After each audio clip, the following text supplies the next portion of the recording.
Hello there, my name is Dan and I'm a very keen grower of peaches here in the southeast of the UK. So today I'm going to be making a video regarding the growing of peaches and nectarines here in the UK and similar climates. So I'm going to be giving you some tips on how you can increase your chances of success and have a lovely, beautiful crop that you can indeed enjoy. So the first thing regarding the growing of peaches, nectarines, almonds and to a degree apricots you need to be very aware of is a condition called peach leaf curl.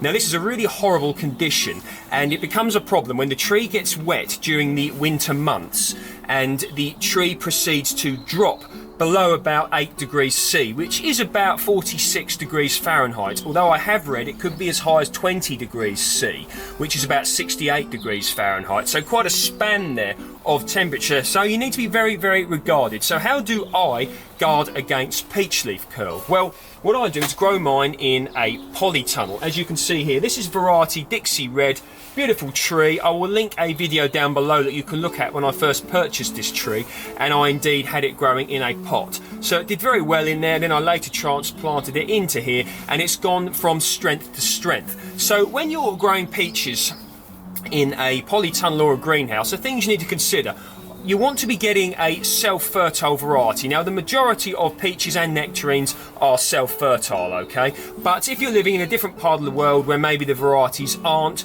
you want to make sure that it's self-fertile, meaning it can produce fruit on its own pollen without a pollination partner required. Because if it's in a polytunnel or greenhouse, the chances of a pollinating insect getting in a little bit lower than it would be if it was growing outside. Now also, peaches and nectarines, they tend to flower quite early in the year, so even indeed if you do have it growing outside, there may not be that many pollinating insects around to pollinate it. So a self-fertile variety if possible.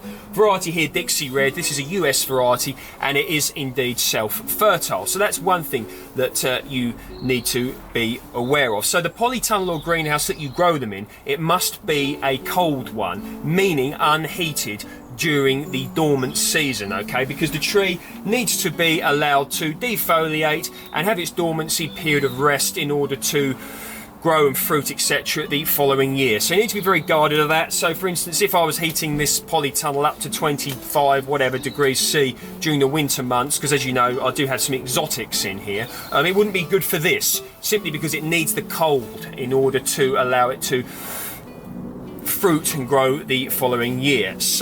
Okay, so another option that you can do when you are growing peaches in a climate such as the UK is to grow them outside, but have something like a clear bag if the tree is small, or a sheet of polythene that you can put over the tree to protect it from the winter rainfall. So I have seen like lovely constructions made out of wood and polythene that keeps the rain off, so that will protect it from the winter rainfall. But another thing you can do is grow your tree in a pot and then simply bring it in to a cold greenhouse, polytunnel, garage or a shed or something during the dormant season to protect it from that winter rainfall. Now I've gone to the real protective methods of protecting it from winter rainfall year round by growing it in the polytunnel. That's just me, but I'm not willing to take risks of getting peach leaf curl, particularly now that this tree has done so well. So what do you do if your tree is already infected with peach leaf curl? Well,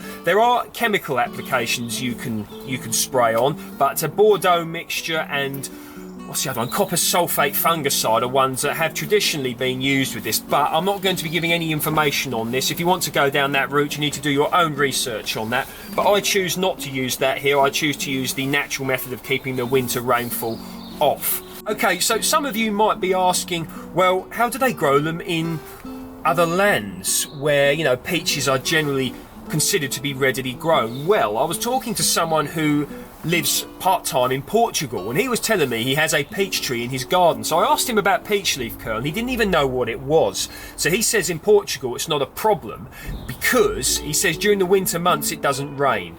So he's got a tree growing outside year round and it goes cool enough for winter dormancy, but yet it doesn't rain during the winter months. So that's how he says he doesn't end up getting the peach leaf curl. So just an interesting little bit of information for you there. Okay, so I'm going to give you a nice little close-up here of a new peach tree variety Peregrine that I purchased from Blackmore Nursery. So I purchased it at the end of the season, and the reason I did this is because the peach leaf curl by this time of year should be apparent. So what I've done is purchased it, and you can see there's no instances of peach leaf curl on the tree. I'll just take the tripod and the camera up and down so you can have a look at it. So when you're purchasing a tree, a peach tree, nectarine tree, almond, apricot, etc., it's very important that you choose one that is not affected, okay? Because once it's in the tree, it can be very, very difficult and very frustrating when you get a condition like that on your tree, and especially if you've forked out a bit of money for it,